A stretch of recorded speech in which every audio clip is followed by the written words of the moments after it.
சில மாதங்களுக்கு முன்புதான் ஒட்டுமொத்த அரசியல் களத்தையும் அதிரச் செய்யக்கூடிய வகையில் வெல்லும் ஜனநாயக மாநாட்டில் பங்கேற்று ஒரு மாபெரும் வெற்றியை தேடி தந்தீர்கள். அதற்கு நான் எப்படி நன்றி சொல்லுவது என்று தெரியாமல் இன்னும் திணறிக் கொண்டிருக்கிறேன். இந்த சூழலில் மகளிர் மாநாடு, மது மற்றும் போதைப் பொருள் ஒழிப்பு மகளிர் மாநாடு விடுதலை சிறுத்தைகள் கட்சியின் வரலாற்றிலே மீண்டும் ஒரு மைல்கல் என்று சொல்லக்கூடிய வகையில் அகில இந்திய அளவிலே அரசியல் களத்தில் மிகப்பெரிய தாக்கத்தை ஏற்படுத்தக்கூடிய வகையில்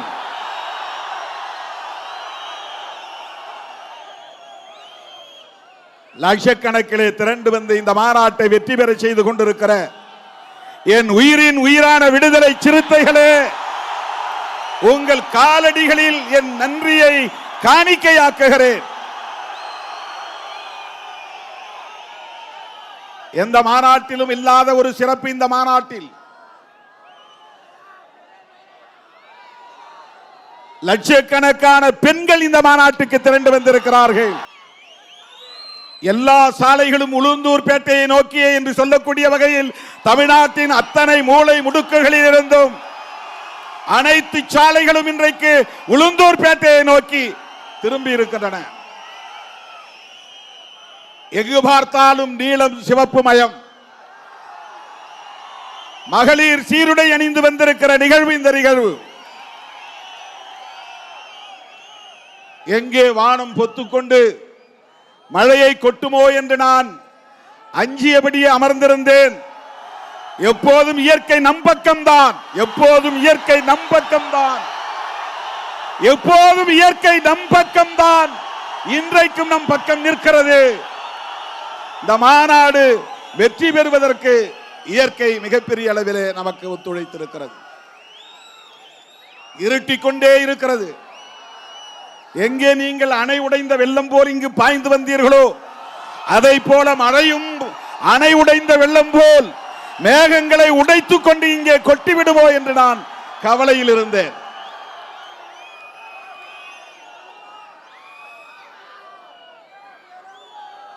ஏராளமான தோழர்கள் லட்சக்கணக்கிலே இன்றைக்கு திரண்டு வந்திருக்கிறீர்கள். ஒற்றை கோரிக்கை மதுவிலக்கு என்பதுதான். இது நாம் புதிதாக எழுப்புகிற கோரிக்கை அல்ல.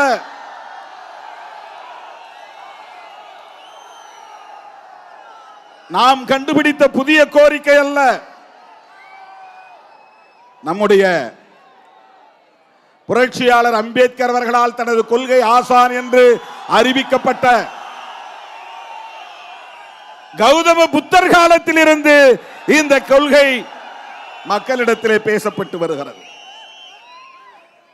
திருமாவளவன் திடீரென்று ஏன் மதுவிலக்கை பற்றி பேசுகிறார் என்று ஆளாளுக்கு தம் வாய்க்கு வந்தபடியெல்லாம் சமூக ஊடகங்களில் பேசிக் கொண்டிருக்கிறார்கள். திருமாவளவனுக்கு ஏன் இந்த திடீர் ஞானம் என்கிறார்கள்? திருமாவளவன் பகவான் புத்தர், மகாத்மா பூலே, புரட்சியாளர் அம்பேத்கர், தந்தை பெரியார், ஐயன் திருவள்ளுவர், ஐயா வைகுண்டர், ஸ்ரீ நாராயணகுரு போன்ற மாமனிதர்களின் கொள்கைகளை உள்வாங்கியவன். அந்த ஞான வம்சத்தில் இருந்து வந்தவன். அதனால் எனக்கு அந்த ஞானம் உதித்தது. நாங்கள் சாதி பெருமை மத பெருமை பேசி திரியக்கூடியவர்கள் அல்ல. பகவான் புத்தரின் கொள்கைகளை பேசக்கூடியவர்கள்.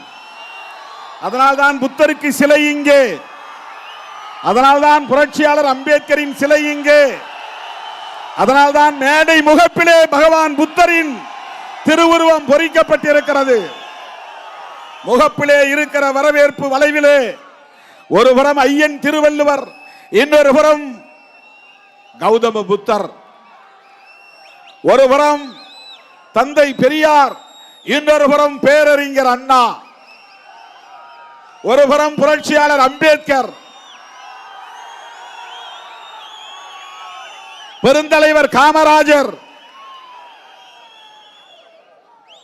இந்த மாநாட்டிலே மிக முக்கியமாக ஒரு கவனிக்க வேண்டிய ஒரு செய்தி, இதுவரையில் நம் மேடைகளில் பார்த்திராத ஒன்று, இதுவரையில் நாம் பயன்படுத்தப்படாத ஒரு உருவம், இரண்டு உருவங்கள். ஒருவர் தேசப்பிதா காந்தியடிகள், அவருக்கு இங்கே வெட்டுருவங்களை வைத்திருக்கிறோம். இன்னொருவர் மூதறிஞர் ராஜாஜியின் வெட்டுருவத்தை, கட் அவுட் வெட்டுருவத்தை வைத்திருக்கிறோம். ஏன்? இது தேர்தலுக்காக அல்ல, அரசியல் உள்நோக்கம் கொண்ட மாநாடு அல்ல. மதுவை வேண்டாம் என்று சொல்லக்கூடிய மாமனிதர்கள் அத்தனை பேருடைய வாழ்த்துக்களும் நமக்கு தேவை. காந்தியடிகளின் கொள்கைகளில் நமக்கு விமர்சனங்கள் இருக்கலாம், ஆனால் அவருடைய கொள்கைகளில் நமக்கு இரண்டு கொள்கைகள் உடன்பாடு உண்டு. ஒன்று மதசார்பின்மை, இன்னொன்று மதுவிலக்கு. அவருடைய உயிர் மூச்சு கொள்கைகளில் ஒன்று மதுவிலக்கு. அதனால்தான் காந்தியடிகளின் பிறந்த நாளில் அக்டோபர் 2 இந்த மாநாட்டை விடுதலை சிறுத்தைகள் கட்சி நடத்துகிறது.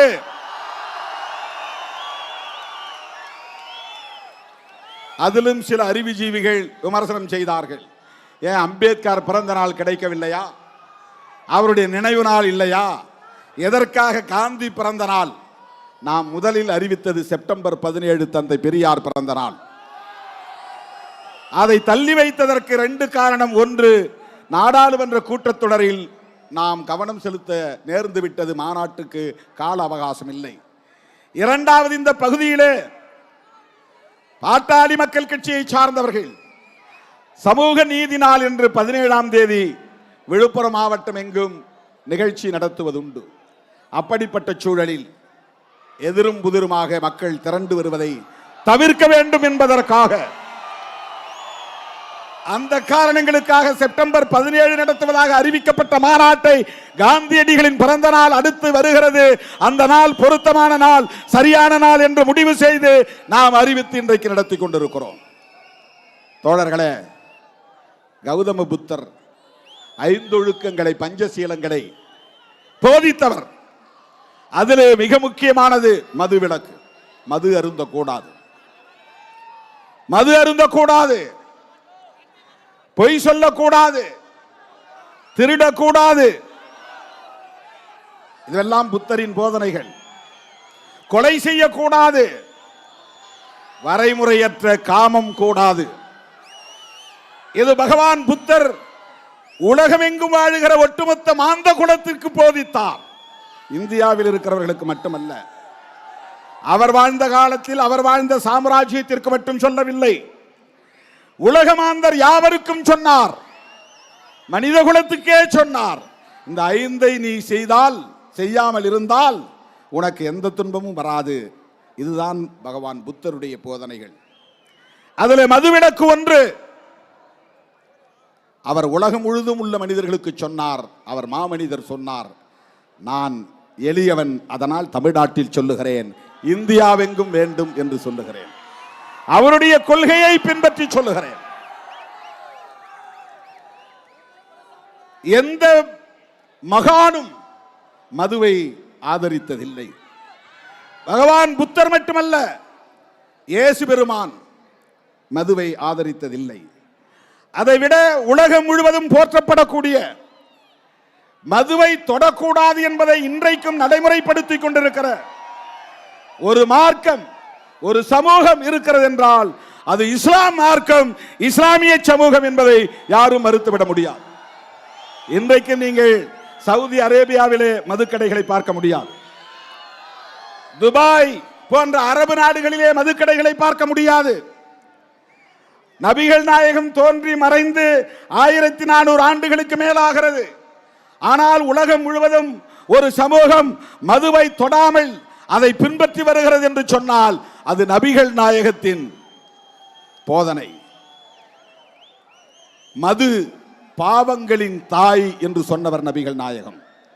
பாவம் செய்வதற்கான தாய்தான் மது என்று சொன்னவர் நபிகள் நாயகம். இந்த நாள் வரையில் அந்த சமூகம் அதை பின்பற்றுகிறது. ஒரு சமூகத்தையே மதுவை தொடாத சமூகமாக மாற்றிய பெருமை நபிகள் நாயகத்தை சாரும். அந்த மாமனிதர்கள் சொன்னதை இன்றைக்கு நாம் மக்களுக்கு சொல்லுகிறோம், அவ்வளவுதான். 2000 ஆண்டுகளுக்கு முன்னால் தோன்றிய ஐயன் திருவள்ளுவன் கல்லுண்ணாமை என்கிற பெயரில் ஒரு அதிகாரமே எழுதியிருக்கிறார். கல்லுண்ணாமை என்கிற பெயரில் ஒரு அதிகாரமே எழுதியிருக்கிறார்.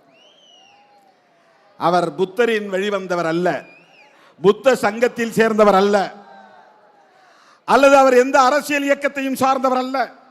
ஒட்டுமொத்த மனித குலத்துக்கும் வழிகாட்டக்கூடிய ஒரு மகான். யார்? ஐயன் திருவள்ளுவர். ஐயன் திருவள்ளுவர் அவர் கல்லுண்ணாமை என்கிற ஒரு அதிகாரமே 10 குறள்களை அதற்காக எழுதியிருக்கிறார். உலகத்தில் தோன்றிய மகான்கள் யாரும் மதுவை ஆதரித்து பேசியதில்லை, ஒழிக்க முடியாது என்றும் சொல்லவில்லை, அதை கண்டும் காணாமல் கடந்து போவோம் என்று சொல்லவில்லை. ஐயன் திருவள்ளுவனின் கொள்கைகளை நாம் உள்வாங்கியவர்கள். நான் முருகப்பெருமானை கண்டேன் என்று சொன்ன காலம் ஒன்று உண்டு. வள்ளலார் அவருடைய தொடக்க கால வாழ்வில் அவர் சென்னையிலே 7 கிணறு பகுதியிலே தங்கி இருந்த போது ஒரு நாள் அவர் முருகனை நேரிலே தரிசித்ததாக அவருடைய சீடர்கள் சொல்லுவார்கள். அவரே சொன்னார் என்று.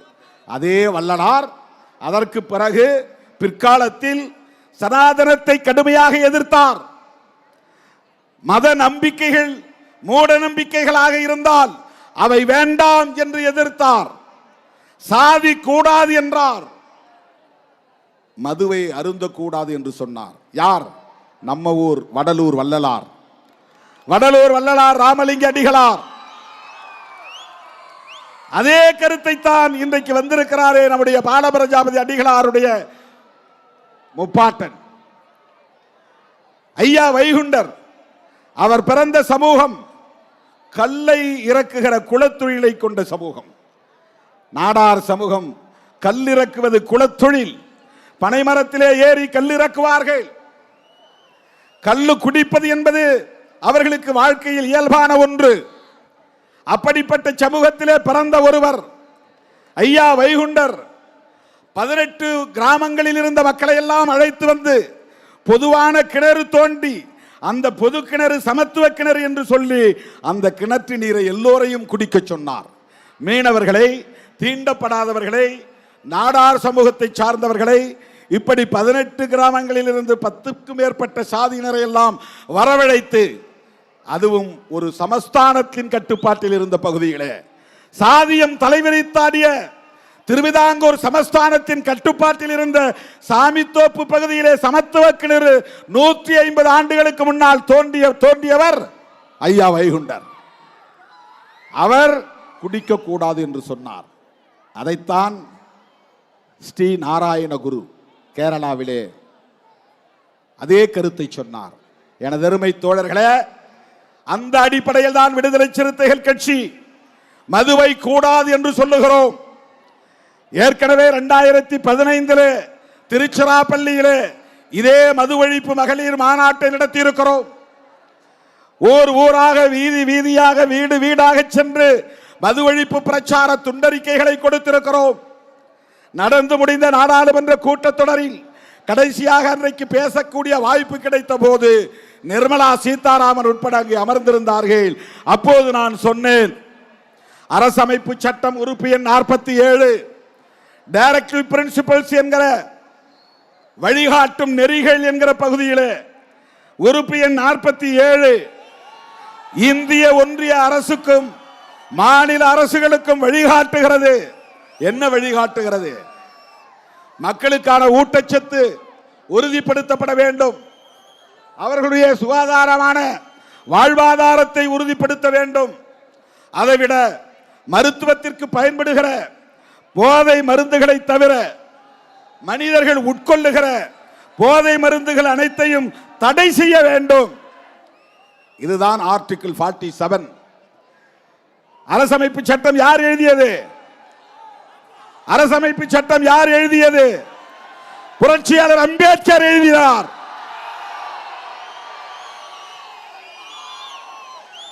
அவர் எங்க மதுவை ஒழிக்க வேண்டாம் சொன்னார்னு சில பேர் இப்ப எடுத்து பேசிட்டு இருக்கிறான். அவர் மதம் மாறி பௌத்தத்தை தழுவிய போது 22 உறுதிமொழிகளை ஏற்றுக்கொண்டார். அந்த 22 உறுதிமொழிகளில் ஒரு உறுதிமொழி, நான் என் வாழ்நாளில் ஒரு முறை கூட மதுவை தொடமாட்டேன். அவன் தான் புத்திஸ்ட். புத்திஸ்ட் யார்? மதுவை தொடமாட்டேன். புரட்சியாளர் அம்பேத்கர் அவர்கள் உறுதிமொழியை ஏற்றுக்கொண்டார். உறுதிமொழியை ஏற்றுக்கொண்டார். அந்த 47 அரசமைப்பு சட்டம் உறுப்பு எண் 47 சொல்லுவதை சுட்டிக்காட்டி நாடாளுமன்றத்தின் மக்களவையிலே நான் பேசினேன். இந்திய அளவில் மதுவிலக்கு வேண்டும் என்பதுதான். உடனே தமிழ்நாட்டில் மதுவிலக்கு வேண்டான்ட்டார் திருமாவளவன். இந்த அரைவேக்காடுகள் எல்லாம் ஊடகங்களிலே வாய்க்கு வந்தபடி விமர்சனங்கள். தமிழ்நாடு உட்பட இந்தியா முழுவதும் மதுவிலக்கு வேண்டும். தமிழ்நாட்டில் இருக்கிறவர்கள் மட்டும்தான் பாதுகாக்கப்பட வேண்டும் என்று இல்லை. இந்தியா முழுவதும் எளிய மக்கள் பாதிக்கப்படுகிறார்கள். உழைக்கிற மக்களின் வாழ்வாதாரம் சுரண்டப்படுகிறது. மனித வளம் பாழாகிறது. இவ்வளவு பேர் இருக்கிறோம். இதுல எத்தனை பேர் என்ஜினியர் என்று தெரியாது? என்ஜினியர் இருக்கலாம். உங்களில் எத்தனை பேர் டாக்டர் என்று தெரியாது? உங்களில் டாக்டர்கள் வரலாம். உங்களில் எத்தனை பேர் சினிமா இயக்குநர்களாக இருப்பீர்கள் என்று தெரியாது. உங்களிலிருந்து சிறப்பான புகழ்பெற்ற சினிமா திரைப்பட இயக்குநர்கள் வரலாம். உங்களில் எத்தனை பேர் ஆற்றல் வாய்ந்த பேச்சாளர்கள் இருப்பீர்கள் என்று தெரியாது. உங்களில் பேச்சாளர்கள் வரலாம். உங்களில் எத்தனை பேர் சிறந்த கவிஞர்கள் இருப்பீர்கள் என்று எனக்கு தெரியாது. மிக சிறப்பான கவிதைகளை படைக்கிற படைப்பாளிகள் நீங்கள் இருக்கலாம். உங்களில் எத்தனை பேர் பேராசிரியர்களாக இருப்பீர்கள் எனக்கு தெரியாது. வரலாம். இங்கே வந்திருக்கிற லட்சக்கணக்கான இளைஞர்களில் இளம் பெண்களில் பல பேர் பேராசிரியர்களாக வர முடியும், வழக்கறிஞர்களாக வர முடியும், நீதிபதிகளாக வர முடியும். அதைவிட சிறந்த தலைவர்களாக உருவாக முடியும்.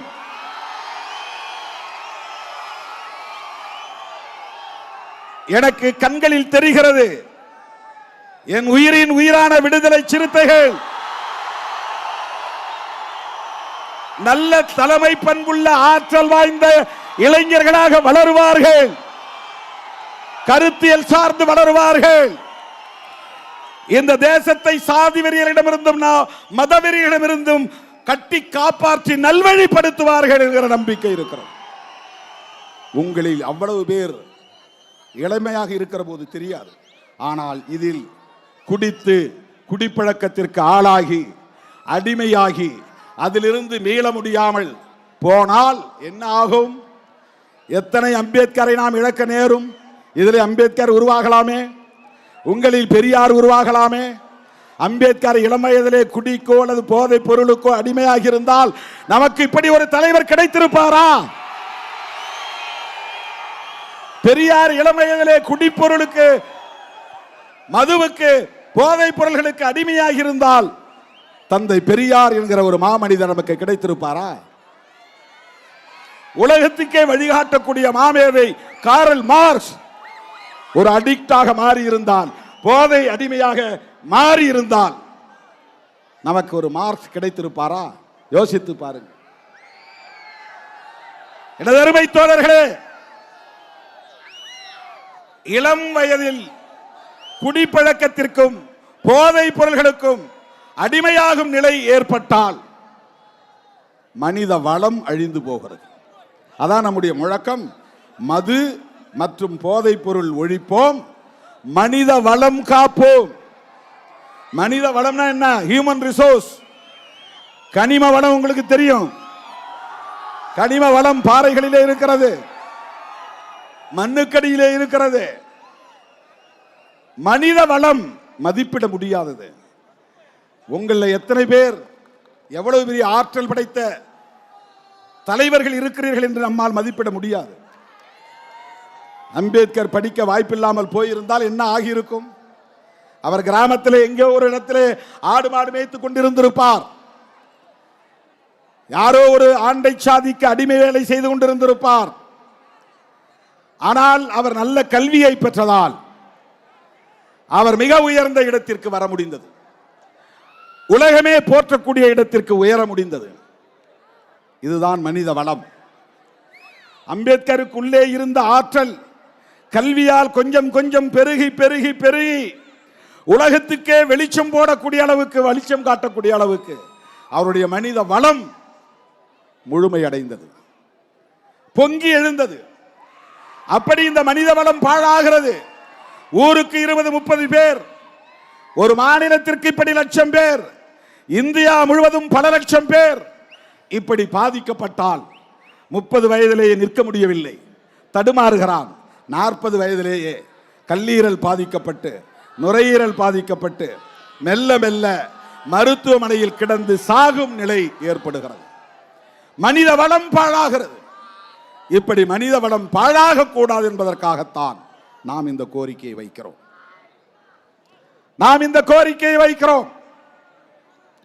இந்த மாநாட்டில் யார் வேண்டுமானாலும் பங்கேற்கலாம்.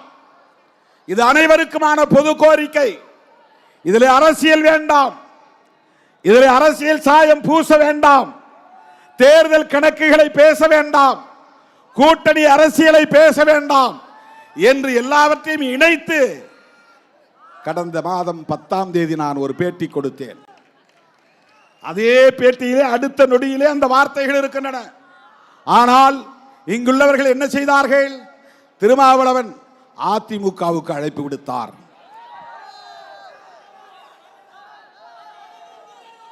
கூட்டணி மாறப்போகிறார். ஒட்டுமொத்தமாக இந்த மாநாட்டின் உயர்ந்த நோக்கத்தையே சிதைத்து விட்டார்கள். மதுவை ஒழிக்க முடியுமா முடியாதா என்று விவாதத்தை நடத்தி இருக்க வேண்டும். போதைப் பொருள்களை ஒழிக்க முடியுமா முடியாதா என்ற விவாதத்தை நடத்தி இருக்க வேண்டும். மதுவை வியாபாரம் செய்யக்கூடிய சந்தையிலே எந்த மாஃபியா கும்பல் இருக்கிறது என்பதை பற்றி விவாதித்திருக்க வேண்டும். போதைப் பொருள்கள் தமிழ்நாட்டில் மட்டும்தான் பயன்பாட்டில் இருக்கிறதா, இந்தியா முழுவதும் இருக்கிறதே, அந்த போதைப் பொருள்களின் புழக்கத்திற்கு பின்னால் இருக்கிற மாஃபியா கும்பல் யார் யார் என்று விவாதம் நடத்தி இருக்க வேண்டும். மது ஒழிப்புக்காக இதுவரையில் என்னென்ன இயக்கங்கள் நடந்திருக்கின்றன என்பதை விவாதித்திருக்க வேண்டும்.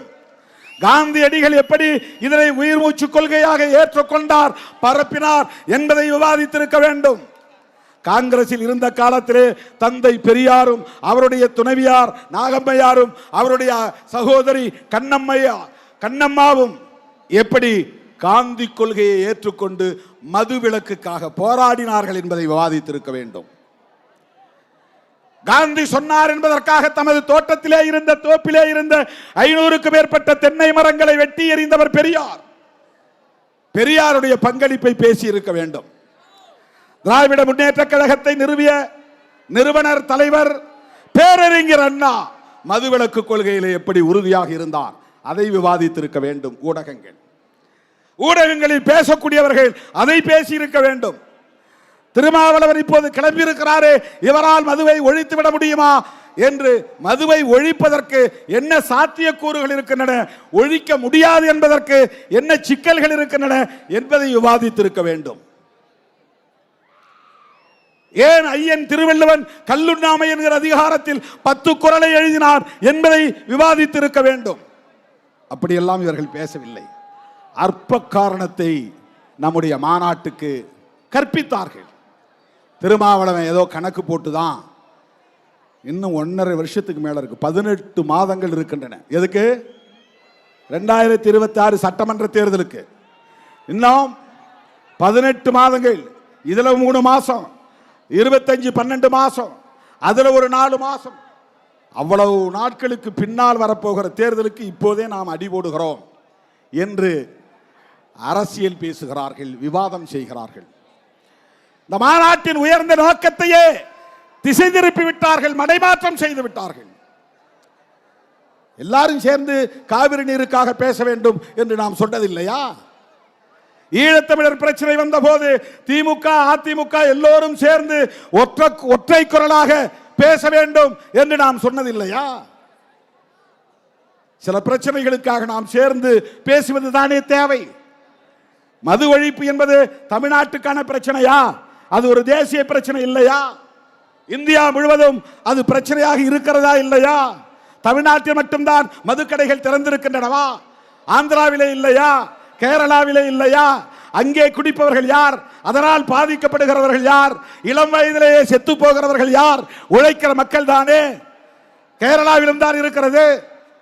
எந்த மாநிலத்திலே இல்லை? பீகார், குஜராத்தை தவிர. வடகிழக்கு மாநிலங்களில் மிசோரம், நாகாலாந்தை தவிர இந்தியா முழுவதும் ட்ரை டேஸ் 4 நாள் தான். ட்ரை டேஸ்னா என்னன்னா உலர்ந்த நாட்கள், ஈரம் இல்லாத நாட்கள். அது ஆங்கிலத்தில் சொல்றான். காந்தி பிறந்த நாள், காந்தி ஜெயந்தி, இன்னைக்கு ட்ரை டே இந்தியா முழுவதும். ஆனா நேத்தே வாங்கி வச்சிருப்பானுங்க சரக்க, இன்னைக்கு அடிப்பாங்க கடை மூடிடும். நாளைக்கு மூட போறான்னு தெரிஞ்சா முத நாளே டபுளா வாங்கி வச்சிருவாங்க. அதனால இன்னைக்கு ட்ரை டேங்கிறதெல்லாம் சும்மா. காந்தி ஜெயந்தி அன்னைக்கு கடைகளை மூடுறாங்க இந்தியா முழுக்க. சுதந்திர தினத்தன்னைக்கு கடைகளை மூடுறாங்க இந்தியா முழுக்க. குடியரசு தினத்தன்னைக்கு கடைகளை மூடுறாங்க. மகாவீரர் பிறந்த நாள் கடைகளை மூடுறாங்க. கௌதம புத்தர் பிறந்த நாள் கடைகளை மூடுறாங்க. இப்ப ஐயா பாலபிரஜாபதி அடிகளார் வைகுண்டர் பிறந்த நாளிலும் கடைகளை மூடுங்கள், லீவு விடுங்கள், விடுமுறை விடுங்கள் என்று கேட்கிறார். இந்த 7-8 நாட்கள் தான் தோழர்களே இந்தியா முழுவதும் கடைகள் மூடப்படுகிற நாட்கள். மற்ற நாட்கள் எல்லாம் ஆராய் பெருக்கெடுத்து ஓடுகிறது. இந்தியா முழுவதும் மதுவிலக்கு வேண்டுமா வேண்டாமா? இந்தியா முழுவதும் மதுக்கடைகளை மூட வேண்டுமா வேண்டாமா? அப்படி ஒரு கோரிக்கையை எழுப்புவது நம்முடைய கடமையா இல்லையா? சாதி ஒழிப்பை ஒரு மாநிலத்துக்குள்ள சுருக்கி பார்க்க முடியாது, அது தேசிய பார்வை. மத பிரச்சனையை ஒரு மாநிலத்துக்குள்ளே சுருக்கி பார்க்க முடியாது, அது தேசிய பார்வை கொண்டு அணுக வேண்டும். அப்படித்தான் மது மற்றும் போதைப் பொருள்களை ஒழிப்பது. நரேந்திர மோடியின் நண்பர் அதானி சொந்தமாக துறைமுகம் வைத்திருக்கிறார், கப்பல் வந்து நிற்கிற இடம். சொந்தமாக விமான நிலையங்கள் வைத்திருக்கிறார், ஏரோப்ளேன்கள் வந்து நிற்கிற இடம். பத்திரிகைகளிலே செய்தி வந்தது, அதானியுடைய விமான நிலையத்தில் இருந்தும் அதானியுடைய துறைமுகங்களில் இருந்தும் போதைப் பொருள்கள், கோடிக்கணக்கான மதிப்புள்ள போதைப் பொருள்கள் கைப்பற்றப்பட்டது. இது நான் கற்பனையா பேசவில்லை, நரேந்திர மோடி நண்பர் என்பதற்காக பேசவில்லை. இது நாடாளுமன்றத்திலேயே பேசப்பட்டது, அவர்களால் பதில் சொல்ல முடியவில்லை. அயல் நாடுகளில் இருந்து போதைப் பொருட்கள் இந்தியாவுக்குள்ளே வருகிறது, கப்பல் வழியாக வருகிறது, விமானங்களின் வழியாக வருகிறது. இன்றைக்கு நம்முடைய குக்கிராமங்களிலும் கிடைக்கிறது. கஞ்சா, ஓபியம், கோக்கைன், பிரவுன் சுகர், இவையெல்லாம் போதை பொருட்கள். நாம இந்த சாராயம் குடிக்கிறோமே, அது இல்லாம வேற சில பொருட்கள்லாம் இருக்கு. அதை வெளியிலிருந்து கொண்டு வந்து அது ஒரு கள்ளச்சந்தையில விற்பனை செய்வதற்கென்று ஒரு பெரிய நெட்வொர்க் இந்தியா முழுவதும் இருக்கிறது. அதை யாராலும் ஒன்றும் செய்ய முடியாது. அதில் கோடிக்கணக்கிலே லாபம் சுரண்டப்படுகிறது. இதை யாராலும் கட்டுப்படுத்த முடியவில்லை. NDPS என்கிற பெயரால் ஒரு சட்டம் இருக்கிறது, narcotic drugs psychotropic substances act, அது ஆங்கிலத்தில். போதையூட்டும் மருந்துகள், நார்காட்டிக் ட்ரக்ஸ், சைக்கோட்ராபிக் சப்ஸ்டன்சஸ், உளவியல் மனதை பாதிக்கக்கூடிய, மனநோயாளி ஆக்கக்கூடிய பொருள்கள். அதை சாப்பிட்டா உனக்கு வந்து ஒரு மாதிரி அரை மெண்டல் மாதிரி ஆயிரும். அது இல்லைன்னா நம்மளால் ஒன்றும் பண்ண முடியாது, அப்படியே எந்த நேரமும் ஆடிக்கிட்டே மிதந்துக்கிட்டே இருப்போம். அப்படிப்பட்ட பொருள்கள் இன்னைக்கு வெவ்வேறு பேரில் ஸ்டிக்கர் வந்துருச்சு. இப்போ வாங்கி ஸ்டிக்கர் மாதிரி நாக்கில் ஒட்டிட்டு போய் உட்காந்துக்கலாம், ஒன்றும் யாருக்கும் தெரியாது, முழுங்க தேவையில்லை. இது வியாபாரம் நடக்கிறது. சாக்லேட் வந்து விட்டது, கேட்டா சாக்லேட் சாப்பிட்றேன்னு சொல்லலாம், யாருக்கும் தெரியாது. பள்ளிக்கூடத்து பிள்ளைகளிடம் புழங்குகிறது, கல்லூரி மாணவர்களிடம் புழங்குகிறது. நகர்ப்புறங்களில் மட்டுமே இருந்தது, இன்றைக்கு கிராமப்புறங்கள் வரையில் போகிறது. இதற்கு பின்னால் ஒரு பெரிய மாஃபியா கும்பல் இருக்கிறது. இதை தடுக்க வேண்டுமா வேண்டாமா? இதற்காக குரல் கொடுக்கக்கூடிய ஜனநாயக சக்திகளை ஒருங்கிணைக்க வேண்டுமா வேண்டாமா? அதற்காகத்தான் இந்த மாநாடு. நமக்கு ஒரு கவலை இருக்கிறது, இந்தியா முழுவதும் இப்படி ஒரு நிலை இருக்கிறதே என்று. இந்த மாநாட்டில் திமுகவை எப்படி அழைக்கலாம்? திமுக அரசு இங்கே நடக்கிறது, கடைகளை திறந்து வைத்து அவர்கள்தானே வியாபாரம் செய்கிறார்கள். அவர்கள் எப்படி திருமாவளவன் மாநாட்டு மேடைக்கு வர வேண்டும்? அப்படி இருந்தும் திமுக அந்த மாநாட்டு மேடைக்கு வருகிறது என்றால் அது விடுதலை சிறுத்தைகளுக்கு, விடுதலை சிறுத்தைகளின் முயற்சிக்கு கிடைத்த வெற்றியானே. பாராட்ட வேண்டுமா இல்லையா? திமுகவுக்கும் அதிலே உடன்பாடு இருக்கிறது. மதுவை ஒழிக்க வேண்டும், அதிலே உடன்பாடு இருக்கிறது. இது இன் பிரின்சிபல், கொள்கை அடிப்படையிலே மதுவை ஒழிக்க வேண்டும் என்பதிலே எங்களுக்கும் உடன்பாடு இருக்கிறது. நடைமுறை சிக்கலில் அதை உடனே எங்களால் மூட முடியவில்லை. திமுக தலைவர் கலைஞர் தானே இதை கொண்டு வந்தார் என்று பலரும் சொல்லுகிறார்கள். 1971 வந்தது உண்மைதான். பேரறிஞர் அண்ணா 67 முதலமைச்சரானார், 69 காலமானார். 2 ஆண்டுகள் முதலமைச்சர் பொறுப்பிலே இருந்தார். அப்போது மதுக்கடைகளை திறக்க வேண்டும் என்ற கோரிக்கை எழுந்தது, மது விலக்கை ரத்து செய்ய வேண்டும் என்ற கோரிக்கை எழுந்தது. பேரறிஞர் அண்ணா சொன்னார், மாட்டேன், அப்படி ஒரு வருமானம் எனக்கு தேவையில்லை, மறுத்தார், திறக்கவே இல்லை. ஆனால் அந்த பேரறிஞர் அண்ணா ஒரு கோரிக்கையை எழுப்பினார். ஊடகங்களிலே உளறிக்கொண்டிருப்பவர்கள் புரிந்து கொள்ள வேண்டும், திருமாவளவன் ஏன் மோடி கிட்ட போய் கேட்கிறார் அப்படின்னு கேட்கிறாங்க. இங்கே போய் முதல்வர்கிட்ட கேட்காம மோடி கிட்ட ஏன் கேட்கிறார்? 2 கோரிக்கையும் தான் வைக்கிறோம், அதை யாரும் பார்க்கறது இல்லை. தமிழ்நாடு அரசுக்கு கோரிக்கை மதுக்கடைகளை மூடு, இந்திய அரசுக்கான கோரிக்கை இந்தியா முழுவதும் மதுக்கடைகளை மூடுவதற்கு தேசிய மதுவிலக்கு கொள்கையை வரையறுத்து சட்டம் இயற்று, அவ்வளவுதான். 2 அரசுக்கும் கோரிக்கை வைக்கிறோம். தோழர்களே, கலைஞர் 71 கடையை திறந்தார் என்பது உண்மைதான். அதற்கு அவர் என்ன விளக்கம் சொன்னார் என்றால், மது விலக்கை நடைமுறைப்படுத்துகிற மாநிலங்களுக்கு வருவாய் இழப்பை ஈடு செய்யக்கூடிய வகையில் இந்திய ஒன்றிய அரசு இழப்பீட்டு நிதியை வழங்க வேண்டும். அன்றைக்கு காங்கிரஸ் அரசாங்கத்திடம் அவர் கேட்டார், நிதி தரல,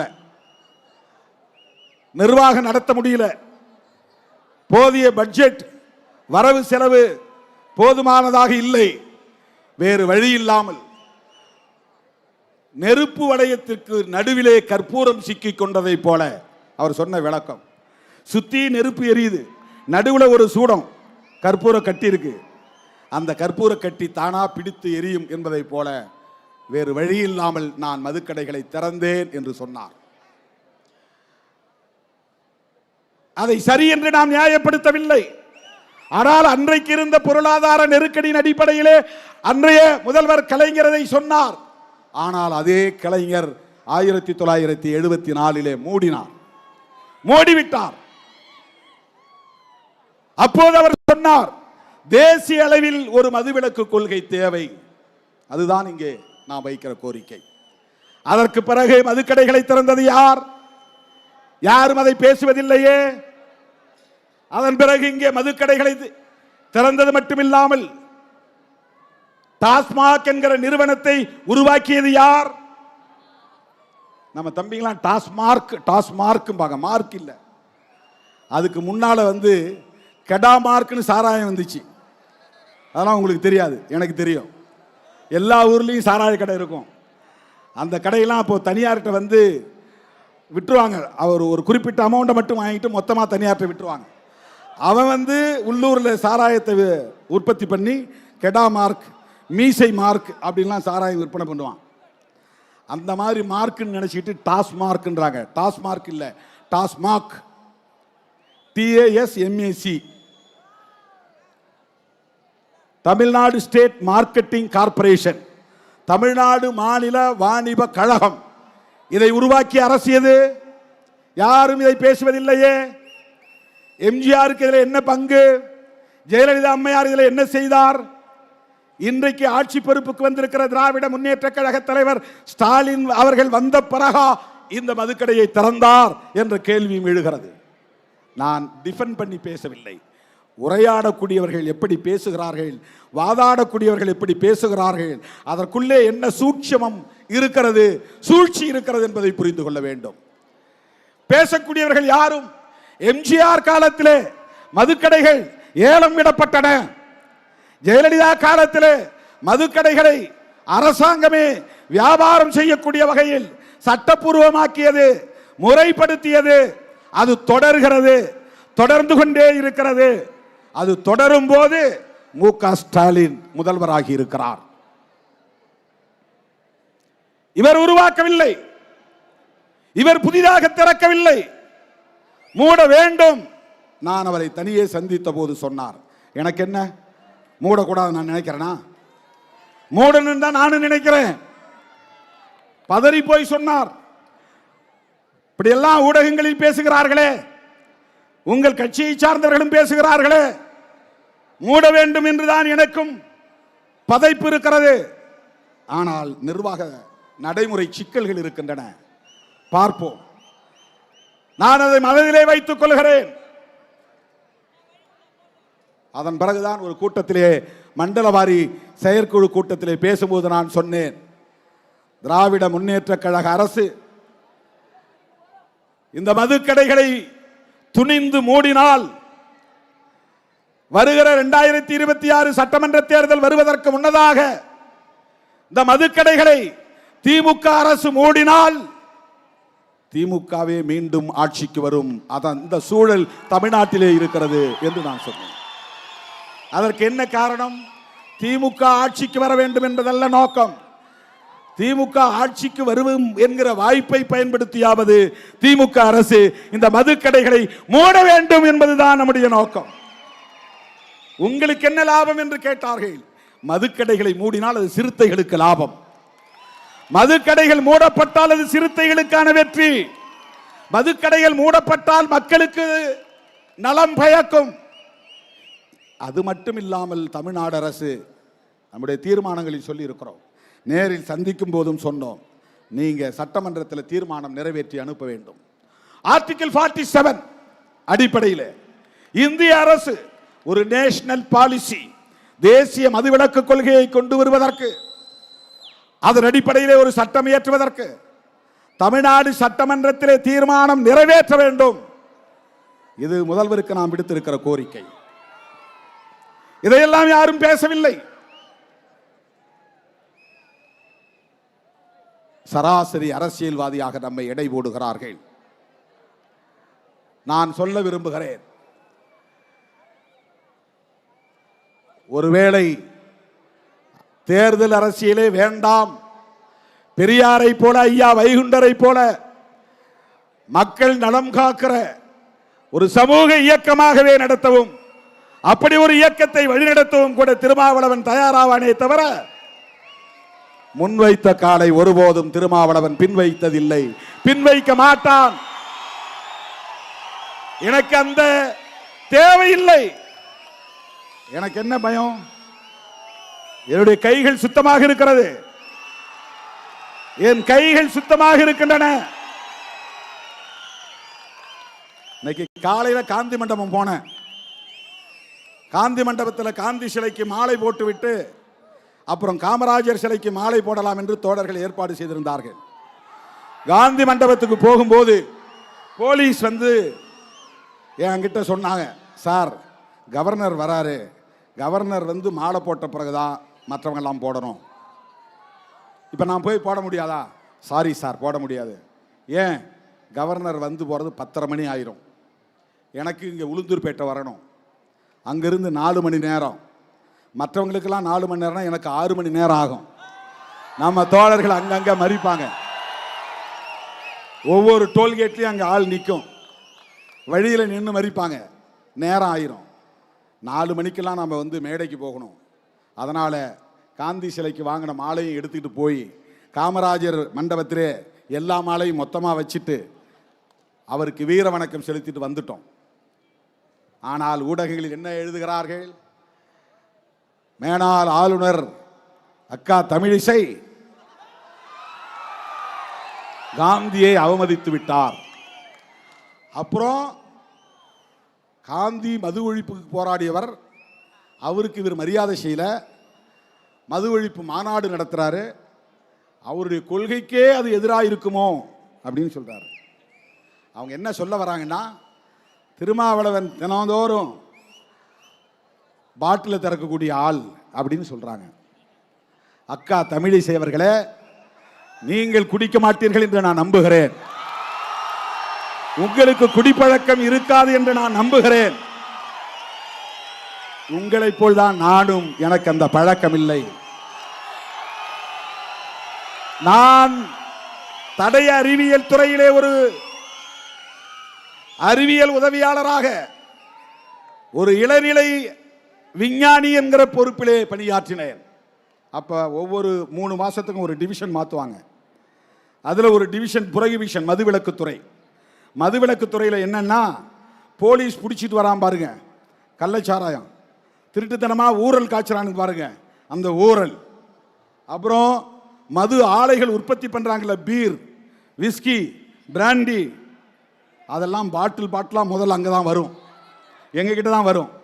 நாங்கள் பிப்பெட்டு வச்சு உறிஞ்சி அதை குடுவையில் போட்டு அதை ஆய்வு பண்ணி அதில் எவ்வளவு ஆல்கஹால் இருக்கு அப்படின்னு கண்டுபிடிச்சு சர்டிபிகேட் கொடுக்குற இடத்துல நான் வேலை செஞ்சேன். சர்டிபிகேட் கொடுத்தேன், நான் கையெழுத்து போடணும். பீரில் 4% இருந்து 5% தான் ஆல்கஹால் இருக்கணும். ஆல்கஹால் தான் போதை தரக்கூடிய ஒன்று. பிராண்டி விஸ்கிலாம் 35% மேலே இருக்கும். 100 மில்லி எடுத்துக்கிட்டால் 35% ஆல்கஹால் இருக்கும். 35 மில்லி, 40 மில்லி. பிராந்தியில் 40க்கு மேலே. அதெல்லாம் ராவா குடிக்க முடியாது, பீர் அப்படியே ஊற்றிக்கலாம். பிராந்தி விஸ்கியில் ஏதாவது கலந்து, சோடா கலந்து தான் குடிக்கணும், இல்லைன்னா தண்ணி ஊற்றி தான் குடிக்கணும். ஏன்னா அவ்வளவு கான்சன்ட்ரேட்டட் ஆல்கஹால் இருக்கும், அடர் ஆல்கஹால் இருக்கும். அதில் அது குடலை அப்படியே புண்ணாக்கிரும் அந்த ஆல்கஹால். ஒவ்வொரு நாளும் அதை எடுத்து அதை பிப்பெட்டு வச்சு உறிஞ்சணும். விரும்புனா நம்ம உறிஞ்சி குடிக்கலாம், அது யாருக்கும் தெரியாது. டேஸ்ட் பண்ணலாம், யாருக்கும் தெரியாது. ஒரு ஓரத்தில் தான் உட்கார்ந்து வேலை செய்வோம். பிப்பெட்டு வச்சு உறிஞ்சணும் தினந்தோறும் பாட்டிலில். நாங்கள் டெஸ்ட் பண்ணி சர்டிஃபிகேட் கொடுத்த பிறகுதான் அவன் வந்து லேபிள் ஒட்டி மார்க்கெட்டுக்கு வரும். அந்த வேலை செய்தவனா.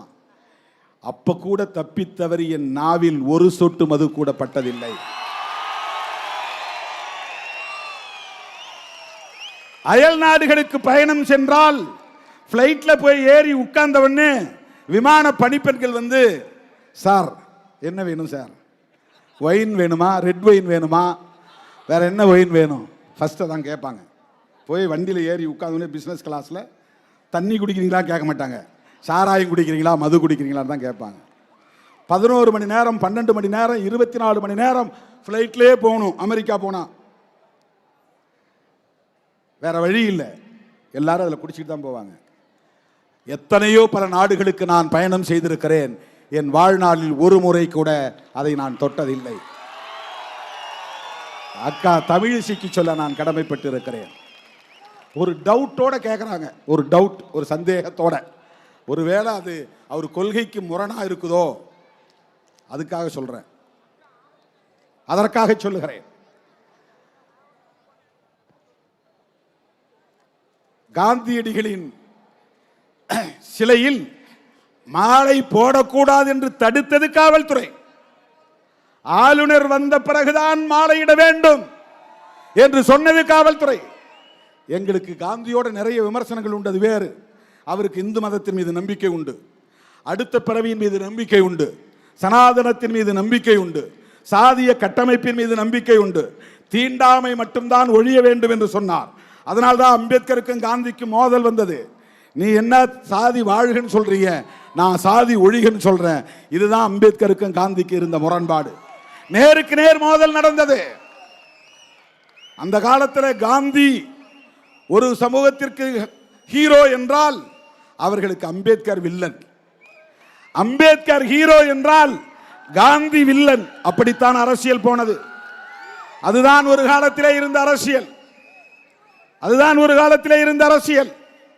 ஆனால் இன்றைக்கு நாங்கள் காந்தியடிகளின் பிறந்த நாளிலே இதை செய்கிறோம் என்று சொன்னால், காங்கிரஸ் கட்சியோடு நாங்கள் தேர்தல் உறவையும் கொண்டிருக்கிறோம் என்று சொன்னால், அதற்கு நாங்கள் உள்வாங்கி இருக்கிற 2 கோரிக்கை நீங்க புரிஞ்சுக்கங்க. எவன் புரிஞ்சுக்கலாம், நமக்கு அதை பற்றி கவலை இல்லை. வேற எவனும் புரிந்து கொள்ள வேண்டிய அவசியம் இல்லை. திருமாவளவனை பற்றி யார் எது பேசினாலும் பேசட்டும், அதை நான் ஒரு பொருட்டாக எடுத்துக்கொள்ளப் போவதில்லை. என் தலைமையை ஏற்று என்னோடு களத்தில் நிற்கிற என் உயிரின் உயிரான விடுதலை சிறுத்தைகளே, எவன் குழப்பினாலும் குழம்பக்கூடாது. காந்தியடிகளை நாங்கள் இன்றைக்கு கட் அவுட் மூலமாக இங்கே வைத்திருக்கிறோம், படத்தை திறந்திருக்கிறோம். அவருடைய கருத்துக்களில் 2 கருத்துக்கள் நமக்கு உடன்பாடு உண்டு.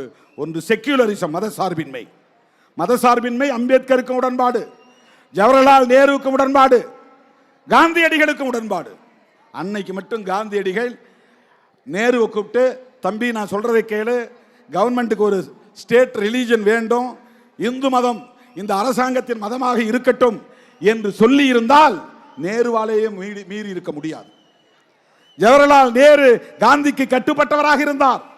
ஆனால் இந்துக்களும் முஸ்லிம்களும் ஒற்றுமையாக இருக்க வேண்டும், அவரவர் மதம் அவரவருக்கு, அவரவர் நம்பிக்கை அவரவருக்கு, அரசாங்கத்திற்கு மதம் கூடாது. இதுதான் மதசார்பின்மை. இதை சொன்னார் என்பதற்காகத்தான் RSS கும்பலை சார்ந்த நாத்துராம் கோட்சே என்பவன் கையெடுத்து கும்பிட்டு கொண்டே போய் அந்த மாமனிதரை பக்கத்தில் நெருக்கத்தில் நின்று துப்பாக்கியால் சுட்டுக் கொன்றான். இந்த மதம் தவறானது என்று சொன்ன அம்பேத்கரை சுடவில்லை. இந்த மதத்தில் இருக்க நான் வெட்கப்படுகிறேன் என்று சொன்ன அம்பேத்கரை சுடவில்லை. நான் பிறக்கும் போது ஒரு இந்துவாக பிறந்திருக்கலாம், சாகும் போது ஒரு இந்துவாக சாக மாட்டேன் என்று அந்த மதத்தை விட்டு வெளியேறி 10 லட்சம் பேரோடு பௌத்தம் தழுவிய புரட்சியாளர் அம்பேத்கரை அவன் சுடவில்லை. அந்த மதத்தை உயிருக்கு உயிராக நேசித்த, மூச்சுக்கு 300 முறை ஹரே ராம் ஹரே ராம் ஹரே ராம் என்று சொன்ன நாத்துராம் கோட்சே சுட்ட போது கூட அப்படியே ஹரே ராம் என்று சொல்லிக்கொண்டே மண்ணில் சரிந்து விழுந்த அந்த காந்தியடிகளை எவன் சுட்டான்? RSS காரன் சுட்டான். சாவர்கரின் மாணவன் நாத்துராம் கோட்சே சுட்டான். அவன் சுட்டதற்கு ஒரே காரணம் காந்தியடிகள் ஏற்றுக்கொண்ட மதசார்பின்மை என்பதுதான். அதனால் தான் காங்கிரஸோடு இருக்கிறோம், விடுதலை சிறுத்தைகள் கட்சி. அதனால் தான் காந்தியின் பிறந்த நாளில் இந்த மாநாட்டை நடத்துகிறோம். மதசார்பின்மை என்பதை போல மதுவிலக்கிலே உறுதியாக இருந்தார் புரட்சியாளர் அம்பேத்கர், மகாத்மா காந்தி, ஜவஹர்லால் நேரு, தந்தை பெரியார், பேரறிஞர் அண்ணா, இவர்களெல்லாம் இந்த புள்ளியில் ஒரே நேர்கோட்டில் பயணிக்கக்கூடியவர்கள், அதை உணர்ந்து கொண்டவர்கள் விடுதலை சிறுத்தைகள், அதை உள்வாங்கி இருப்பவர்கள் விடுதலை சிறுத்தைகள். ராஜாஜிக்கு ஏன் கட் அவுட்? ராஜாஜி யார்? அவர் ஒரு பார்ப்பன சமூகத்தை சார்ந்தவர், உங்களுக்கு தெரியும். அண்ணா அவரை பற்றி சொல்லுவாராம், எல்லாருக்கும் தலையில தான் மூளை, ராஜாஜிக்கு மட்டும் உடம்பெல்லாம் மூளை. ஆனா உடம்பெல்லாம் மூளையா இருந்தாலும் உடம்பெல்லாம் அவருக்கு வஞ்சகமும் இருக்கு என்று அண்ணா அவரை விமர்சிப்பாராம். அப்படிப்பட்ட ராஜாஜி சேலம் முனிசிபாலிட்டி தலைவராக இருந்தார். சேலத்திலிருந்து வந்திருக்க தம்பிங்களுக்கு தெரியும், சேலம் அவருடைய சொந்த ஊர். அங்க ஒரு நகராட்சி தலைவராக இருந்தார் 1937. நாடு விடுதலை அடைவதற்கு 10 வருஷத்துக்கு முன்னாடி. இதெல்லாம் நீங்க தெரிஞ்சுக்கணும். ராஜாஜி 1937 நகராட்சி மன்ற தலைவராக இருந்தபோது பிரிட்டிஷ் அரசாங்கம் தான் ஆட்சியிலே இருந்தது. பிரிட்டிஷ் அரசாங்கம் மதுக்கடைகளை திறந்து விடுங்கயான்னா, ஜனங்க குடிக்கட்டும். ஏன் குடிக்கணும்? குடிச்சிட்டு அவன் பாட்டு கிடந்தாதான். ஏன் வரியை ஏத்துறன்னு கேட்க மாட்டான், ஏன் எனக்கு பள்ளிக்கூடம் திறந்து வைக்கலன்னு கேட்க மாட்டான், மக்கள்கிட்ட எந்த உரிமை போராட்டமும் நடக்காது. அவன் பாட்டுக்கே குடிச்சிட்டு விழுந்து கிடப்பான். பொண்டாட்டி நடுத்தெருவில் நிற்பா, பிள்ளைங்க நடுத்தெருவில் நிற்கும். அவன் அப்பா குடிக்கிறத பார்த்துட்டு பிள்ளையும் குடிப்பான், புள்ள குடிக்கிறத பார்த்துட்டு அவன் பொண்டாட்டியும் குடிப்பா. இப்படி ஒரு சமூகம் அழியட்டும். இப்படியெல்லாம் ஒரு காலத்திலே ஆட்சியாளர்களுக்கு சூது இருந்தது, சூழ்ச்சி இருந்தது. அந்த காலத்தில் மதுக்கடைகளை திறக்க சொன்ன போது மதுக்கடைகளை திறக்க மாட்டேன் என்று தன்னுடைய நகராட்சி பகுதியிலே உறுதியாக நின்றவர் தான் யாரு? ராஜகோபாலாச்சாரியார் என்கிற ராஜாஜி, ஜீன்னா மரியாதையா சொல்றது, அவர் பேரு ராஜா, ராஜகோபால் ஆச்சாரியார். ஆச்சாரியார்னா அவர் சமூகத்தை சார்ந்த ஒரு சொல்லாடல், இது வைணவ மதத்தை சார்ந்தவர். திருமாலை கும்பிடுறவங்க ஐயங்கார் நினைக்கிற அவர் ராஜகோபால் ஆச்சாரியார் மதுக்கடைகளை திறக்க மாட்டேன்னு அப்பவே 1937 சொன்னார். அதை நடைமுறைப்படுத்தினார். அதனால்தான் தோழர்களே, மதுக்கடைகளை மூட வேண்டும் என்று சொன்ன மூதறிஞர் ராஜாஜிக்கு இந்த மாநாட்டிலே கட் அவுட் வைத்திருக்கிறோம். தேசிய அளவிலே மதுவிலக்கு கொள்கை வேண்டும் என்று வலியுறுத்திய பேரறிஞர் அண்ணாவுக்கு இங்கே நாம் கட் அவுட் வைத்திருக்கிறோம். இதுதான் நம்முடைய அரசியல். இந்த மாபெரும் மாநாட்டின் மூலம் நான் தமிழ்நாடு அரசுக்கு, தமிழக முதல்வருக்கு விடுக்கிற வேண்டுகோள், எங்கள் தீர்மானங்களை அப்படியே கோரிக்கைகளாக ஏற்று அவை அனைத்தையும் நடைமுறைப்படுத்த வேண்டும் என்று கேட்டுக்கொள்கிறோம். தேர்தல் அரசியல் வேற, அது பேச வேண்டிய நேரத்தில் பேசுவோம். கொள்கை அடிப்படையில் களமாடுவது என்பது வேறு. இன்றைக்கு கைகோர்த்து களத்திலே நிற்கிறோம். திராவிட முன்னேற்ற கழகத்தின் தலைவர்கள் இந்த மேடைக்கு வந்தது விடுதலை சிறுத்தைகளின் நோக்கத்தை இன்றைக்கு வலுப்படுத்தி இருக்கிறது. அவங்கள வச்சுக்கிட்டு எப்படி நடத்தலாம்?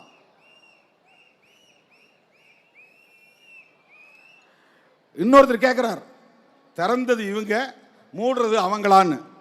பெரிய அறிவுஜீவின்னு நினைச்சிட்டு கேட்கிறாங்க. புதுசா பெரிய கண்டுபிடிப்பு. இந்திய ஒன்றிய அரசுக்கு பொறுப்பு இருக்கிறதா இல்லையா? வேடிக்கை பார்ப்பது மட்டும்தான் ஒன்றிய அரசின் கடமையா? 1954 பண்டித ஜவஹர்லால் நேரு அவர்கள் பிரதமராக இருந்த காலத்தில் ஸ்ரீமன் நாராயணன் என்பவர் தலைமையிலே ஒரு குழுவை அமைத்தார்கள். அதிலே 6-7 பேர் உறுப்பினர்களாக இருந்தார்கள். 2 பேர் எதிர்கருத்துக்களை பேசினார்கள். என்ன கருத்து பேசினார்கள் தெரியுமா? பழங்குடி மக்கள்லாம் தினந்தோறும் வேலை செய்யணும்னா அவன் குடிக்கணும். அவன் என்ன சொல்றான்னா, எஸ்சி எஸ்டி மக்கள் தான் கூட்டுறாங்க, தினந்தோறும் நீங்க போய் கூட்டிக்கிட்டு இருக்கீங்களா? அப்படி ஒரு பேரு இந்தியா முழுக்க. எஸ்சி எஸ்டி மக்கள் தான் கக்கூஸ் கழுவுறாங்க, தினந்தோறும் நீங்க கக்கூஸ் கழுவிட்டு உட்காந்துருக்கீங்களா? இதுதான் இந்தியா முழுக்க இருக்கிற உளவியல். உழைக்கிற மக்களை, விவசாயம் செய்யக்கூடிய மக்களை கக்கூஸ் கழுவுகிற சாதி என்று பொத்தாம்பதுவிலே பெயர் சுட்டி வைக்கிறார்கள். எவ்வளவு பெரிய அயோக்கியத்தனம் இது! பறை அடித்ததால் தான் பறையங்கிறான். ஊர்ல எத்தனை பேர் பறை அடிக்கிறான்? அது அயோக்கியத்தனம். இது ஒரு ஊர்ல 1-2 பேர் தான் பறை அடிப்பான், வேற யாரும் அடிக்கிறது கிடையாது. யாருக்கு அடிக்க தெரியாது. ஊர்ல 1-2 பேர் ஆண்டை சாதிகாரன் வச்சிருப்பான், என் வீட்டில் பணம் வந்துச்சு வந்து அடிச்சுட்டு போவான். இப்பெல்லாம் அது எவனும் போறது கிடையாது. பிறந்த உடனே எல்லாம் கண்ணு முழிச்சதும் சென்னைக்கு வந்துடுறான், பாம்பேக்கு போயிடுறான், நாக்பூருக்கு போயிடுறான், டெல்லிக்கு போயிடுறான். நீயே உன் சாணியை அள்ளிக்கடான்ட்டு போயிடுறான் அவன். நீயே உன் பணத்தை போய் புதைச்சிக்கோ, நீயே எழுவு சொல்ல போ, அப்பதான் உனக்கு புத்தி வரும். இப்ப 10 ஆண்டுகளாக இது இது திருமாக்காலம் என்று பாடல் பாடுகிறோமே, வாயை கட்டி பாட்டு இருக்கிறதே, வாயை கட்டி கையை கட்டி வாழ்ந்தது அந்த காலம். அது அந்த காலம், இது திருமா காலம் என்ற அந்த பாடல் எவன் இன்றைக்கு பறையடிக்கிறான்? இவருக்கு பேரு பறையன்னு பேரு. எவ்வளவு பெரிய அயோக்கியத்தனம் இது! அதுல இருக்கிறவன் சொல்றான், அந்த கமிட்டியில் இருக்கிறவன் சொல்றான், அவங்க எல்லாம் ரொம்ப கீழ்த்தரமான வேலை செய்யறாங்க, அந்த வேலை செய்யணும்னா அவன் குடிக்கணும். சட்டமன்றத்தில் இதே மாதிரி ஒரு விவாதம் வந்துச்சு. தேவதாசி முறையை ஒழிக்கிறதுக்கு அண்ணா ஆட்சி காலத்திலே, கலைஞர் ஆட்சி காலத்திலே ஒரு சட்டம் வந்தது. அந்த சட்டம் வந்தப்ப ஒரு அம்மா எழுந்திருச்சு, ஐயோ அப்படிலாம் அதெல்லாம் ஒழிக்கக்கூடாது, தேவதாசியில் இருந்தால் நல்லது, அப்பதான் திமிரு பிடிச்ச ஆண்களால குடும்பத்து பெண்கள் எல்லாம் பாதிக்கப்படாமல் பாதுகாப்பாக இருப்பாங்க. ஒரு குறிப்பிட்ட சில பெண்கள் தேவதாசிகளா இருந்தா குடும்பத்து பெண்கள் பாதுகாக்கப்படுவாங்களாம். அதுக்காக ஒரு பெண்மணி பிறந்தா அவளுக்கு பொட்டு கட்டி விட்டுருவாங்க. பொட்டு கட்டி விட்டுட்டா ஊர்ல பொதுவானவள்னு அர்த்தம், யார் வேண்டாலும் அந்த பெண்ணோட பழகலாம். இப்படி ஒரு காலத்தில் இருந்துச்சு. இதை ஒழிக்கிறது சட்டம் கொண்டு வந்தப்போ அவங்க சொன்னது, அப்போ பதில் சொன்னார்கள் சட்டமன்றத்தில், இத்தனை காலம் எங்கள் பெண்கள் பொட்டு கட்டி இருந்தார்கள், இனிமேல் நீங்கள் அந்த தொழிலை கொஞ்ச காலம் செய்யுங்கள், உங்கள் வீட்டு பெண்கள் அதை செய்யட்டும். அப்படிதான் இப்ப இன்னைக்கு நாம கேட்க வேண்டியிருக்கு. அவன் என்ன சொல்றான் பாருங்க, கக்கூஸ் கழுவுறவனுக்கு தண்ணி வேணும், பெனஞ்சுடுறவனுக்கு தண்ணி வேணும், பறை அடிக்கிறவனுக்கு தண்ணி வேணும், குடிச்சாதான் அவன் அந்த வேலையை செய்ய முடியும், கூட்டுறவனுக்கு தண்ணி வேணும், குடிச்சாதான் அந்த வேலையை செய்ய முடியும். எப்படி நியாயப்படுத்துறான் பாருங்க. ஆனால் ஸ்ரீமன் நாராயணன் குழு 1955 உடனடியாக பரிந்துரைகளை தந்தது. அந்த பரிந்துரைகளைத்தான் இன்றைக்கு நாங்கள் நினைவூட்டுகிறோம். அவன் என்ன சொன்னா, குறிப்பிட்ட ஒரு தேதியை சொல்லி இந்த தேதிக்குள்ள எல்லா மாநில அரசும் மதுக்கடைகளை மூடுவோம் என்று உறுதியளிக்க வேண்டும். ஒரு குறிப்பிட்ட தேதிக்குள்ளாக இந்திய ஒன்றிய அரசு மதுவிலக்கை நடைமுறைப்படுத்த சட்டம் கொண்டு வர வேண்டும். அதை தான்டா இன்னைக்கு நாங்க சொல்றோம். ஸ்ரீமன் நாராயணன் குழு சொன்ன பரிந்துரைகளை நடைமுறைப்படுத்துங்கள். நரேந்திர மோடியே அதை நடைமுறைப்படுத்துங்க. இல்லைன்னா நீ இப்போ ஒரு என்கொயரி கமிட்டி போடு, புரோஹிபிஷனுக்கு ஒரு என்கொயரி கமிட்டி போடு.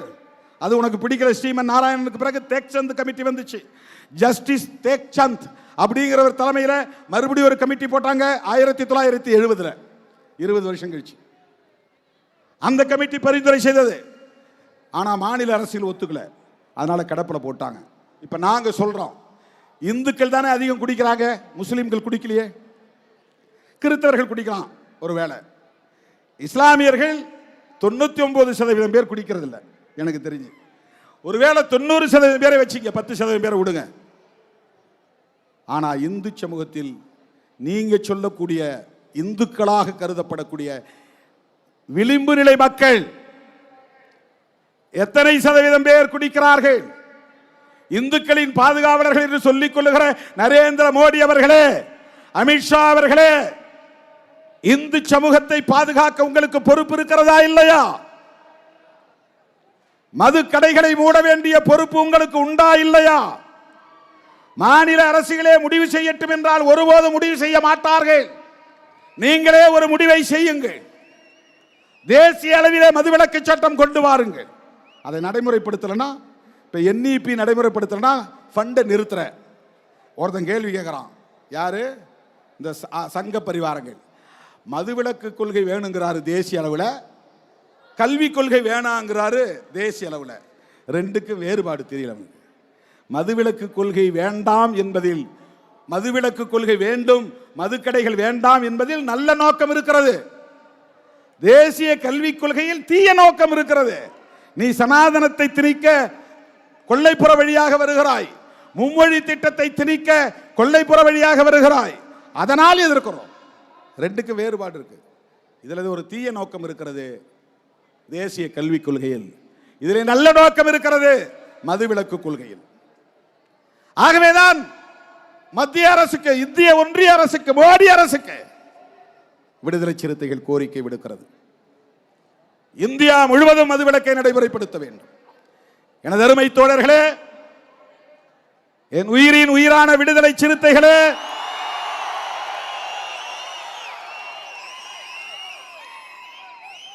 நீங்களும் இதிலே உறுதியாக இருக்க வேண்டும். அப்படி இப்படி இருந்தா என்னையோட விட்டுறணும். பெண்கள் உறுதியாக இருக்க வேண்டும். வீட்டில் சண்டை பிடிங்க, குடிச்சிட்டு வந்தா சோறு இல்லைன்னு சொல்லுங்க. குடிச்சிட்டு வந்தா சோறு இல்லை, வெளியே போ.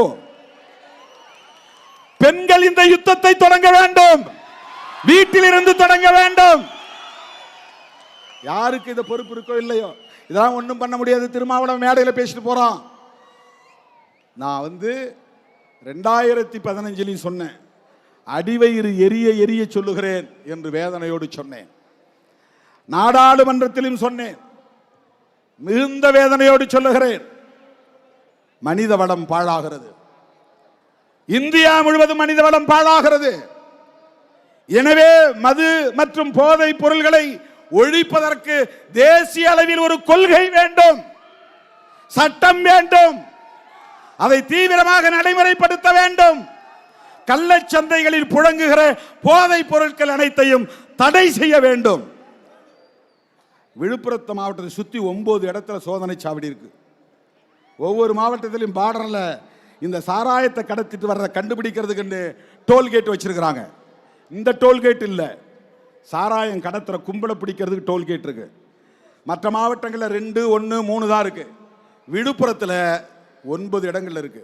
அதை மீறி கள்ளச்சாராயம் கள்ளக்குறிச்சியில் எப்படி அந்த 9 டோல்கேட்டை மீறி வந்துச்சு சாராயம்? எப்படி எக்கியார் குப்பத்திலே மரக்காணத்திலே மெத்தனால் வந்தது? அங்கே 22 பேர், 10 பேர் மீனவர்கள், 4 பேர் தலித்துகள், மற்றவர்கள் 8 பேர் வெவ்வேறு சமூகங்களை சார்ந்தவர்கள். எல்லா சமூகங்களும் பாதிக்கிறார்களா இல்லையா? தலித்துகள் மட்டும்தான் பாதிக்கிறார்களா? எண்ணி பார்க்க வேண்டும். கள்ளக்குறிச்சியிலே செத்தது 69 பேர். 69 பேரிலே 15 பேர் பழங்குடி மக்கள், இஸ்லாமிய குடும்பத்தை சார்ந்தவர்கள் சிலர், 10க்கும் மேற்பட்டவர்கள் வன்னியர் சமூகத்தை சார்ந்தவர்கள். மாதவச்சேரி என்கிற கிராமத்திற்கு போனேன். அங்கிருந்த பாமக கார தம்பி ஒருவர் ஓடி வந்து என் கையை பிடித்துக் கொண்டு சொன்னார், அண்ணா தினந்தோறும் மாலையிலே இங்கு சாராயம் விற்கப்படுகிறது. இந்த இடத்துல தான் விற்கிறாங்க, ஊருக்குள்ள நடுவில் வந்து விற்கிறான், யாராலும் கேட்க முடியல. ஊருக்குள்ள தெருவுக்குள்ள கள்ளச்சாராயம் விற்கப்படுகிறது. என்னிடத்திலே வந்து சொன்ன தம்பி ஒரு பாட்டாளி மக்கள் கட்சிக்கார பையன் ஓடி வந்து சொன்னான். என் வண்டியிலேயே கொஞ்ச தூரம் பயணம் செய்தான்.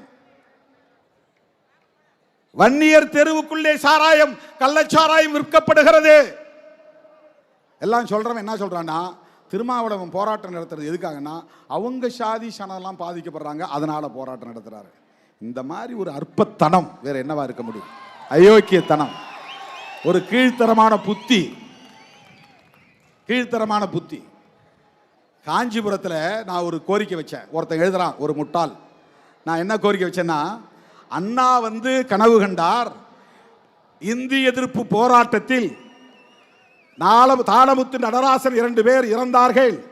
அது பெரியாருடைய போராட்டத்தில் பெரிய ஊக்கத்தை தந்தது. இந்த 2 பேரும் 2 சமூக பின்னணி கொண்டவர்கள். நடராசன் தலித் சமூகத்தை சார்ந்தவர், ஆதி திராவிடர். தாளமுத்து நாடார் சமூகத்தை சார்ந்தவர். இந்த 2 சமூகமும் பெரியார் எடுத்த போராட்டத்திற்கு பக்கத்துணையாக இருந்திருக்கிறது. எனவே பெரியார் நாங்கள் ஆட்சிக்கு வந்தால் பெரியாரும் தாளமுத்து நடராசனும் இருப்பதை போல சிலை ஒன்றை நிறுவுவோம். இது அண்ணா கண்ட கனவு. அதை சொல்லிட்டு தான் நான் சொல்றேன். முதலமைச்சர் அவர்களே, அண்ணன் தளபதி ஸ்டாலின் அவர்களே, நீங்கள் ஆட்சியில் இருக்கும் போதே இந்த கோரிக்கை நிறைவேற்ற வேண்டும்.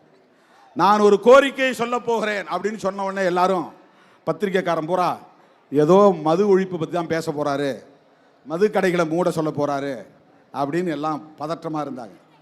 நான் சொன்னேன் என்ன சொன்னேன்னா, பெரியார், நடராசன், தாளமுத்து ஆகியோர் கொண்ட உருவச் சிலைகளை நிறுவுங்கள், அது அண்ணாவின் ஏக்கம் என்று சொன்னேன்.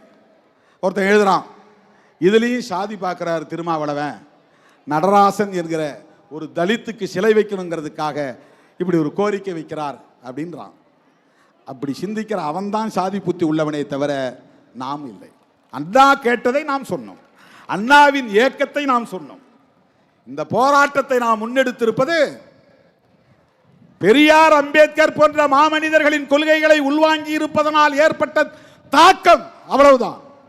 ஐயன் திருவள்ளுவனுடைய அரசியலை உள்வாங்கி கொண்டதனால் ஏற்பட்ட தாக்கம், ஐயா வைகுண்டரை படித்ததனால், நாராயணகுருவின் போதனைகளை உள்வாங்கியதனால், வள்ளலாரை வாடிய பயிரை கண்டபோதெல்லாம் வாடினேன் என்று சொன்னாரே, அந்த வள்ளலாரை ஓரளவுக்கு உள்வாங்கி இருப்பதனால் மது வேண்டாம் என்கிறோம். எனவே மாண்புமிகு முதல்வர் அவர்களுக்கு லட்சோப லட்சக்கணக்கான விடுதலை சிறுத்தைகளின் சார்பில் விடுக்கிற வேண்டுகோள், எங்கள் தீர்மானங்கள் அனைத்தையும் கோரிக்கைகளாக ஏற்று அவற்றை நடைமுறைப்படுத்துவதற்கு முன்வர வேண்டும். இந்திய ஒன்றிய அரசுக்கு நாங்கள் விடுக்கிற வேண்டுகோள், தேசிய அளவில் மதுவிலக்கு கொள்கையை வரையறுத்து தேசிய மதுவிலக்கு சட்டம் ஒன்றை கொண்டு வர வேண்டும். இந்த 2 கோரிக்கைகளையும் வலியுறுத்தி அடுத்தடுத்து நாம் டிஜிட்டல் சிக்னேச்சர் கேம்பெயின் எடுக்கிறோம். ஆன்லைன் மூலமா கையெழுத்து இயக்கம் தொடங்கி வச்சேன்ல, அதுதான். அதற்கடுத்து கிராமப்புறங்களில் இன்றைக்கு நீலம் சிவப்பு சீருடை அணிந்து வந்த பெண்கள் லட்சக்கணக்கிலே, ஏறத்தாழ 2 லட்சம் மகளிர் இந்த மாநாட்டுக்கு வந்து உட்கார இடமில்லாமல் திரும்பி போயிருக்கிறார்கள். அவர்கள் கிராமந்தோறும் மதுவிலக்கு மகளிர் குழுவை உருவாக்க போகிறோம். மதுவிலக்கு மகளிர் குழுவை உருவாக்க போகிறோம். அந்த மகளிர் குழு அந்த கிராமத்தில் மதுவை ஒழிப்பதற்கு என்னென்ன செயல் திட்டங்களை வரையறுக்க வேண்டும் என்பதையும் இந்த இயக்கம் முன்னெடுக்கும் என்பதை சொல்லி என் அழைப்பை ஏற்று ஓடோடி வந்த என் உயிரின் உயிரான விடுதலை சிறுத்தைகள் அனைவருக்கும், நம்முடைய அழைப்பை ஏற்று இந்த நிகழ்வுக்கு வந்து கருத்துரை வழங்கிய தலைவர் பெருமக்கள் யாவருக்கும் என்னுடைய நெஞ்சார்ந்த நன்றியை தெரிவித்து, இந்த திடலை நமக்கு வழங்கிய உளுந்தூர்பேட்டை மேனாள் ஊராட்சி மன்ற தலைவர், பேரூராட்சி மன்ற தலைவர் திரு ராதாகிருஷ்ணன் அவர்களுக்கும், சட்டமன்ற உறுப்பினர் உதயசூரியன் அவர்களுக்கும், இவ்வளவு நேரமும் இங்கே காத்து கிடக்கிற என் உயிரின் உயிரான விடுதலை சிறுத்தைகள் அனைவருக்கும் என்னுடைய நிஜார்ந்த நன்றியை மீண்டும் மீண்டும் உரித்தாக்கி வாய்ப்புக்கு நன்றி கூறி முடிக்கிறேன். நன்றி, வணக்கம். ஜெய் பீம், ஜெய் பீம். ஒழிப்போம், ஒழிப்போம், மதுவை ஒழிப்போம், காப்போம், காப்போம், மனித வளம் காப்போம், மனித வளம் காப்போம்.